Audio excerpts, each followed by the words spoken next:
everybody, welcome. Thanks for joining me today. I just got back from QuiltCon and I have a little quilt show I want to show you towards the end of the segments, but let me talk to you, share with you just a couple of items that I felt were really important before we jump in and I describe and we talk about what's going on. Let's talk about home-based quilter. Go to the website at graceframe.com. You'll see a big banner that says home-based quilter. We want you to join our home-based quilting group. If you haven't signed up on Facebook, please become a member of it. We have wonderful ambassadors. We have Lizzie Allen, we have Ashley Journey. If you haven't seen their quilts, you need to take a look. Leah Day's there, Chrissy's there, Janet George, all those quilters that you know and love will be answering questions, and you can follow them on Facebook and just become part of Home-Based Quilters, because that's who we are. Our home is our base for a quilting station, and we just really want you to grow and become a member of this so that we can help others in their quilting journey and we can help you on yours. So make sure that you go to the website and sign up for that and become a member, and then while you're there, and make sure that you pull off the instructions for the month of March, okay? Go to Tuesdays with Grace, and then you'll click on, what was it that they click on, Bryant? Resources, and click on the event schedule, and you'll find what's happening today, and it's the end, it's kind of our question and answer period, but if you'll scroll down, you will find the instructions for the emoji faces. You can download that and have that be a part of your quilting arsenal. And you think, why? Why are they showing me how to piece and quilt using our frame? That's because we spend a lot of money on our frames, and we're trying to have you utilize your frame more and more by making fun activities. So that was the emoji pillow. And it really resonated with the younger crowd. You're maybe not an emoji person, I don't know. But then make sure that you pull out the instructions for the next month, which is going to be our ruler work. Good afternoon, Donna. Welcome. She's from Ocala. Roxanne, thank you for joining me. Hi. And then for Jennifer Huffman, she's from Wentzville, Missouri. My mom is from Missouri as well. So, and then Grant, he's from Southern California. So thanks for joining me. And so when you print off the instructions, it's our little quilt top that we are going to learn how to do ruler work. I thought it was just going to be kind of fun because I want to improve my skills. So as I improve mine, we can all join in together and improve all of our skills. So ruler work is the one that we're going to concentrate on through the month of March. And so I designed and we made this cute little wall hanging, and that's all it is. It's just a small wall hanging, and it's called I Rule. And so I did it in these fun colors because it'll be nice and bright, and you can do it in whatever colors you want. Nice little Y-seam here for you to practice. You can do it paper piecing, or you can just use the templates and cut it out and sew it together. It'll come together really quick. I did this in less than an hour the other day, cutting it out and sewing it together. So make sure that you get that all sewn up so we can work together each week using a different ruler technique to learn. And these are the templates, just really easy, just to cut them out and sew them together. And Amanda has some really good instructions. And we will, next week, we will have a little template that will show you how to use and make some of the designs that we're going to work on throughout the month of March. Okay. So that being said, let's talk about what we'll be using to make our ruler, to do our ruler work quilt and make those fun designs. You've seen beautiful designs using ruler work. Ashley Journey, she uses a lot of rulers and she does a beautiful job. So if you haven't seen her, check her out. She's one of our new ambassadors, and just follow along and she'll tell you what kind of batting she uses, and she's just she has a good eye for design. Okay, so you will need a ruler base. Now, if you don't have one of our Unique machines, there's a place called So Steady that makes ruler bases for domestic machines. So if you're using your domestic machine and you want to get into ruler work, contact So Steady and see what they have available, and they'll ask you the name of your machine, and they'll ask you which frame you're using to do ruler work. And they already have all the measurements for all our frames and most of the measurements for the machines out there. So you can get a ruler base for a real reasonable price. And this is the one for the 21-inch. I just wanted to show you an update on our new style of ruler bases. Notice that there's a little bit more of an extension right here on this ruler base. We added a couple of inches because we felt like it helped to stabilize it. And with our new Evolution frame, it's really nice because that frame, that front rail extends out to allow you a lot more quilting area to do ruler work without hitting the front rail. So that's one of those features. So if you have the older style and you love it, don't change, but you may want to think about it. If you like doing ruler work, this is one of these new things that we've added to it. Then there's different feet that you can use. So we are going to talk about these feet. We may not use all of them, but we have one kit that's called our 3-piece hopping foot set. Some of them are 4, but in the 3-piece hopping foot set, you get the ruler foot, which is a rounded shaft, and it's a higher shaft for the shanks of the rulers that you're using. They call them shanks because it's a 1/4 inch, and it's a higher shaft so it doesn't go up over onto the ruler and break it. So make sure that you have a ruler foot available for this next month, and then we're going to be using a couple of others. I really like the open toe, and I actually use the open toe with rulers, and the reason I like it is because it's open and I can see where my needle is as I'm moving along using the rulers. So that's another foot that we're going to be using. And then the last but not least is our micro stipple. Oh God, the micro stipple is such a cool little foot. You notice that the little feet on it are just really small. It's going to allow you to make teeny tiny little filler stitches to enhance the beauty of your ruler work, so you can fill in some areas with what we call filler designs, okay? So Joy, hi from Orlando. So that's one kit that we're going to be using. And then I have over here is my Quilt Perfect ruler set. Inside here, we started making this little ruler right here, and I love this ruler. It's one of our True Cut rulers, and what's nice about it is that you can actually use it for ruler design because it has the high edges, working with the track and guide, and it sits really nice and flat. The holes actually allow you to stabilize the ruler even better, so you can put your fingers in there without causing a lot of friction and hurting your wrist and stuff. So once you put some true grips on this, this is a fabulous ruler to have on hand.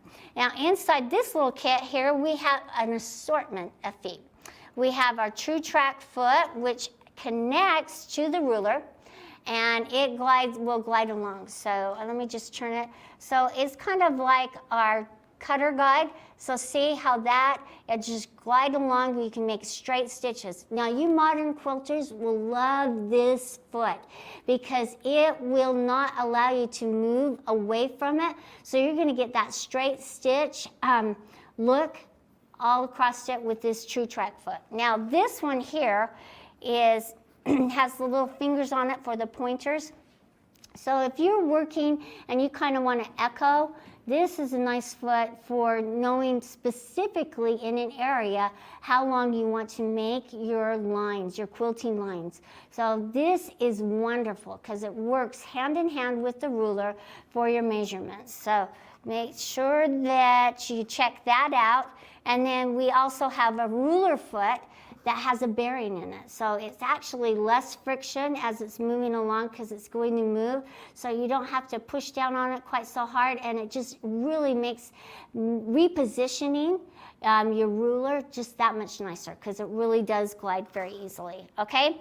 So because we have done a redesign on our feet, you will have also in some of these feet a different collar piece that you will swap out, because we've made our feet now universal.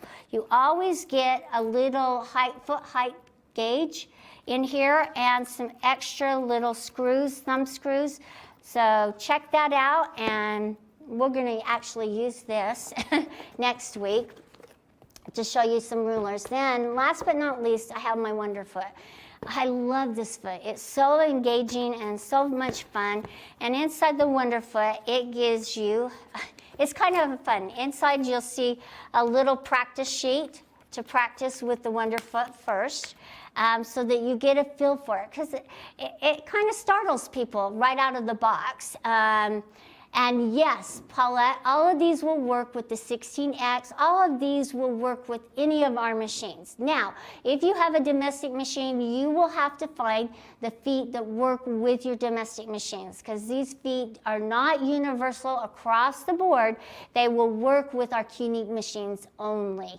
No matter if you have the 16M, the 16X, or the 16 Elite, that goes for the 19s as well. And Wendy, yes, it was so much fun to see you at QuiltCon. I tell you, I had the best time, and it was so much fun to meet all of you and get to know you and how you quilt. And so thank you for coming and joining me. Now on the Wonderfoot, notice that it moves. So it's on a bearing. It has a bearing inside it, and it moves, so it swivels. You get a crosshatch foot that will ride along the seam, and then when you're turning, it will turn so you can keep your stitches in the ditch nice and straight. Now, like I said, it takes a little getting used to, and that's why we have these instructions over here. But we have the crosshatch, we have a clear foot that you can draw and use. So check that out as well, and just have a good time with ruler work. Okay. So that's done there, and we'll go through these. I'll show you how easy it is to change from one foot to the other. I don't want you to be afraid, and I want you to feel empowered to be able to quilt the way you want to quilt. So check that out. Make sure you're getting ready for this next month of quilting. And then if you don't have a ruler base, I really encourage you to try it out. There's so many different ways to engage in quilting, and using rulers and ruler bases and doing ruler work is just one of them. Here we're going, this is a Leah Day's little feather ruler. I'll talk to you later on about the different styles of rulers and how they're used. This one here is a straight ruler, but it's also a stitch in the ditch ruler. So there are many different styles of rulers out there. The Leah Day ones, here's her ditcher ruler. We're going to talk about it and use it. And of course, all of these have the true grips on them, which are really important to stabilize as you're quilting. So if you don't have true grips, make sure you get a bunch of them on hand, because I know that once you start learning how to use rulers, you're going to be hooked, and you're going to want to do more and more and more. So make sure you stock up enough. This is her little slice ruler. It makes so many fun designs, and we'll talk about that as well. And this one here is, this one's the super slide. Okay, this one's a fun one, and I'll show you how to use it. And then last but not least, I have a couple more of the Leah Day rulers. So if you don't have them, it might be something that you're interested in. This is her circle ruler, where you can do scallops and circles. And then this one here is the mini slide, and it's also a real fun one as well. And notice that these rulers aren't big and long like our regular cutting rulers. They are made specifically for quilting and design. So some fun ones here, and then I've just added a couple of templates. They call them rulers, but they also call them templates. So they're circle templates. Man, there's so much out there for you to get to know and love. This one here is kind of the wave. It's a fun one to look at as well. And so we'll kind of get to know those later on in the month. Next week, we're going to start out with, I just want to tell you what we're going to start out with. We're going to put our top on the frame, and we're going to stabilize the stitches, and we're going to talk about the different ways that quilters use to stabilize the stitch rather than doing a knot, however they want to do it. I'm going to show you several different ways to stabilize the stitch, and then also how to stitch in the ditch and stabilize your block onto your quilt to prepare it for ruler work. So join me next week, okay? And we'll get started on that. All right, so I had a couple of questions before we get to the quilt show that I thought would be really nice. But before I do, I wanted you to see the sunglasses on my guy.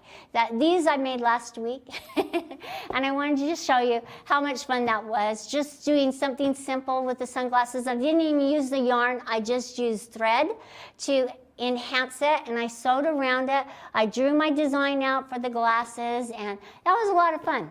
So if you haven't tried the emojis, I know your kids will dig it, or your grandkids, and they will have a lot of fun. And you can just make it just a day of just picking out emojis and getting them involved and enjoying cutting out and deciding what faces that they want to use and put on their emojis. And you don't have to do one that you can take the faces on and off.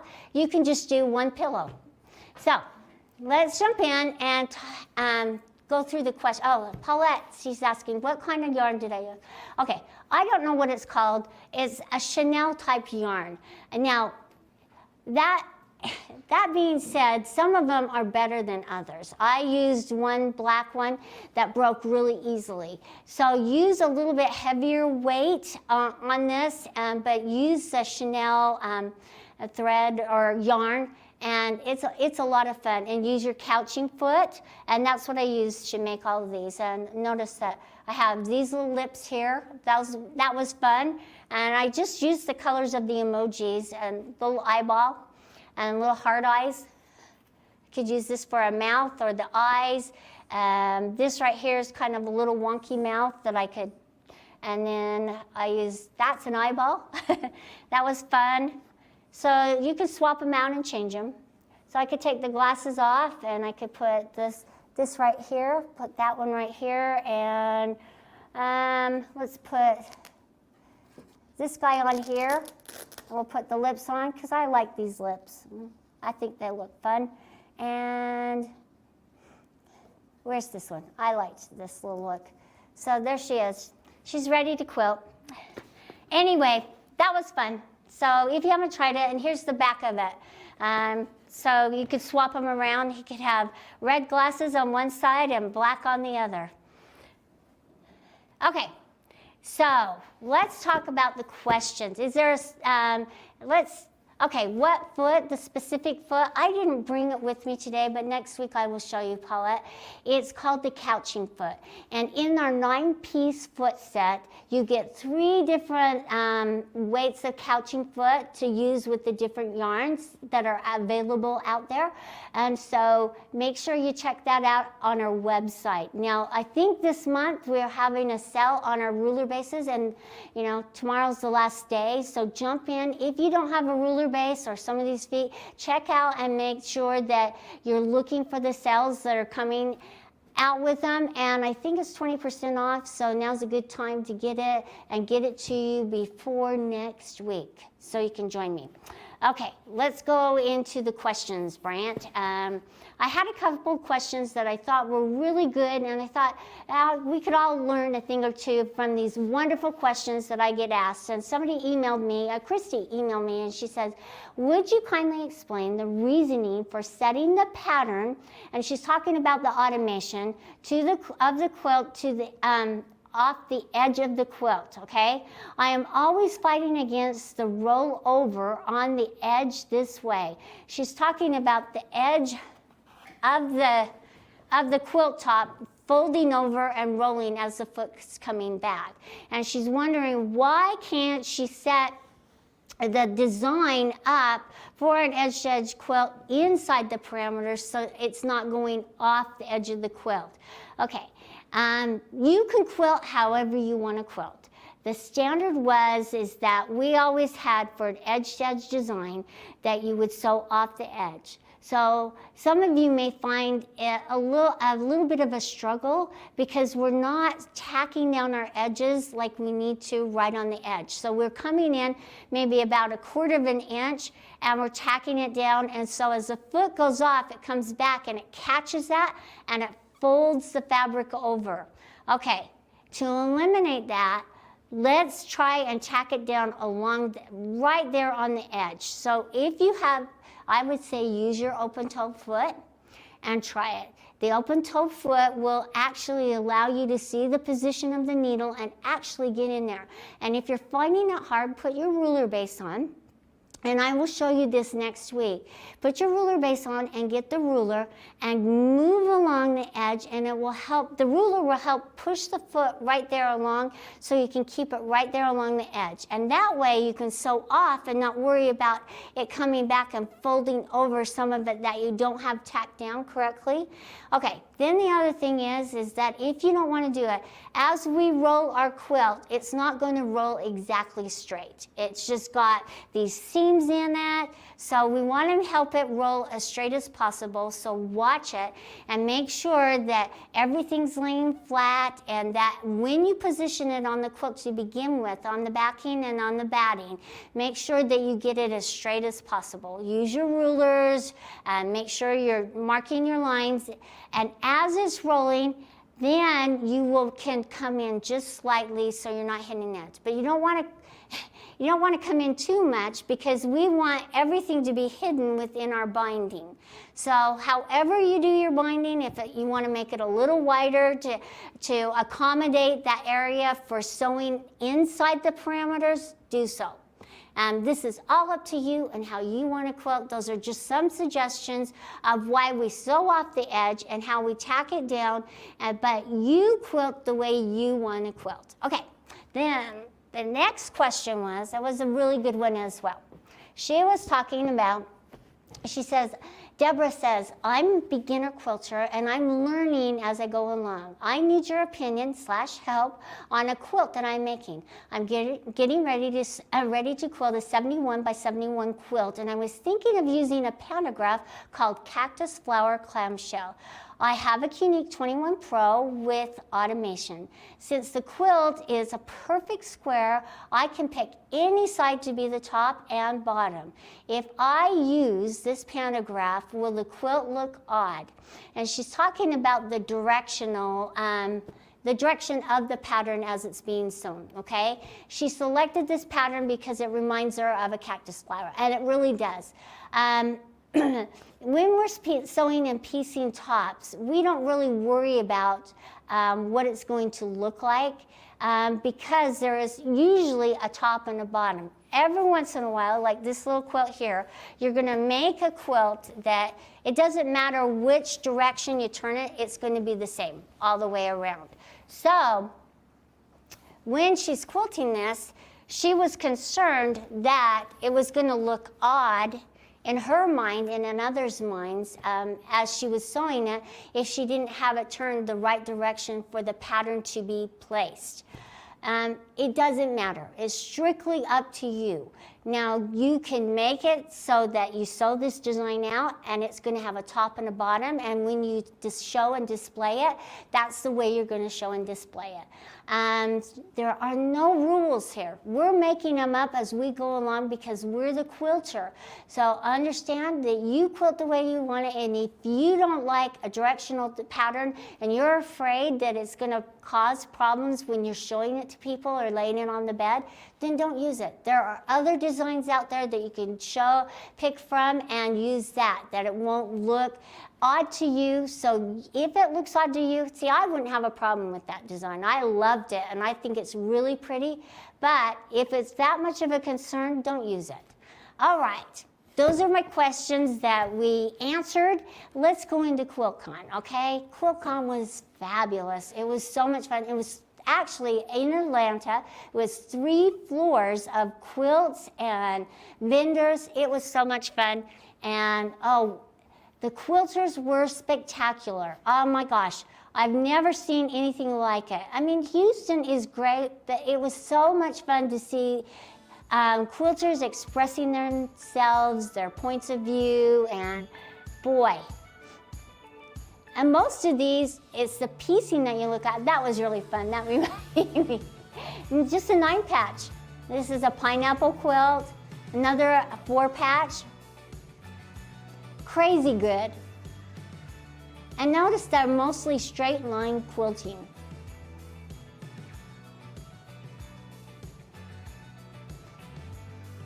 Just have fun looking at that. So she did a wave with some embellishment of some pebbling. This was just houses. That was so cool. Boy, it was hard to really pick how many of these quilts we could put in this little short video. So just know it was edited down. And Bryant said he picked out most of his favorites. Isn't that cool? What she did with her design? And the colors, man, it was just like walking into just this art gallery with all this modern art. It was fabulous. I like these bananas. Isn't that cool and stunning? And the special effects on some of these quilts. And those are just circles. And her piecing, wow. I guess I don't have to comment on every one of them, but it's really hard not to. My hand got really tired.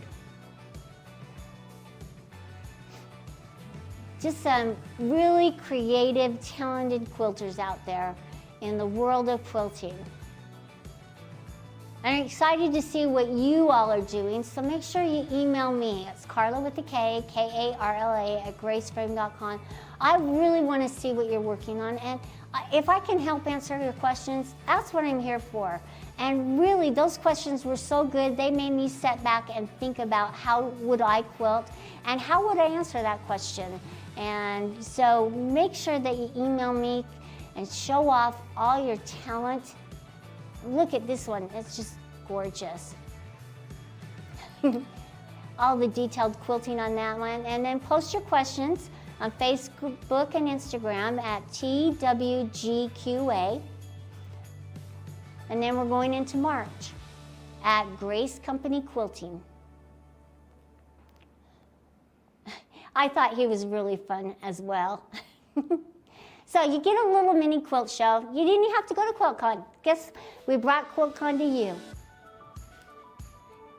The quilting on that last one, all that they did, it was just very clever.